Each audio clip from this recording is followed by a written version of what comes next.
നമസ്കാരം. ബ്രേക്കിംഗ് നേരം തുടങ്ങുന്നു. പ്രധാന വാർത്തകൾ. മലപ്പുറം പൊന്നാനിയിൽ മത്സ്യബന്ധന ബോട്ടിൽ കപ്പലിടിച്ച് 2 മരണം. മരിച്ചത് അഴീക്കൽ സ്വദേശി അബ്ദുൽ സലാം, ഗഫൂർ എന്നിവർ. ബോട്ടിലുണ്ടായിരുന്ന 4 പേരെ കപ്പൽ ജീവനക്കാർ രക്ഷപ്പെടുത്തി.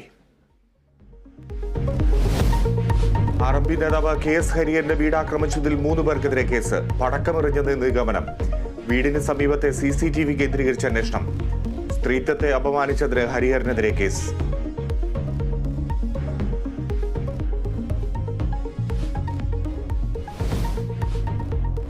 ഡ്രൈവിംഗ് ടെസ്റ്റിൽ സമരം ഘടിപ്പിക്കാൻ സംയുക്ത സമരസമിതി. ഇന്ന് സെക്രട്ടേറിയറ്റ് മാർച്ച്.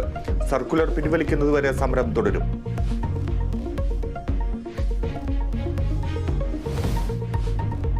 മലപ്പുറത്തെ മലയോര മേഖലകളിൽ മഞ്ഞപ്പിത്ത ഭീഷണി തുടരുന്നു. പ്രതിരോധ പ്രവർത്തനങ്ങൾ ഊർജിതം. ജില്ലാ മെഡിക്കൽ ഓഫീസറുടെ നേതൃത്വത്തിൽ ഇന്ന് അടിയന്തര യോഗം.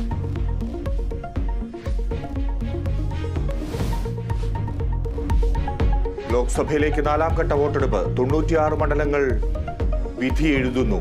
ആന്ധ്ര, ഒഡീഷ നിയമസഭാ മണ്ഡലങ്ങളിലും വിധിയെഴുത്ത്. ആന്ധ്രയിൽ വോട്ടെടുപ്പിനിടെ സംഘർഷം.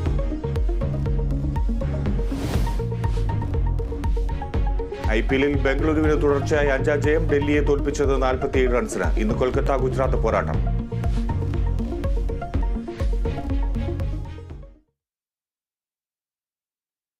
വിശദാംശങ്ങളിലേക്ക്. മലപ്പുറം പൊന്നാനിയിൽ മത്സ്യബന്ധന ബോട്ടിൽ കപ്പലടിച്ചുണ്ടായ അപകടത്തിൽ 2 മരണം. സ്രാങ്ക് അഴീക്കൽ സ്വദേശി അബ്ദുൽ സലാം, ജീവനക്കാരനായ ഗഫൂർ എന്നിവരാണ് മരിച്ചത്.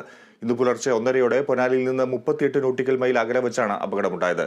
അഴീക്കൽ സ്വദേശി മരക്കാട്ട് നൈനാറിന്റെ ഉടമസ്ഥതയിലുള്ള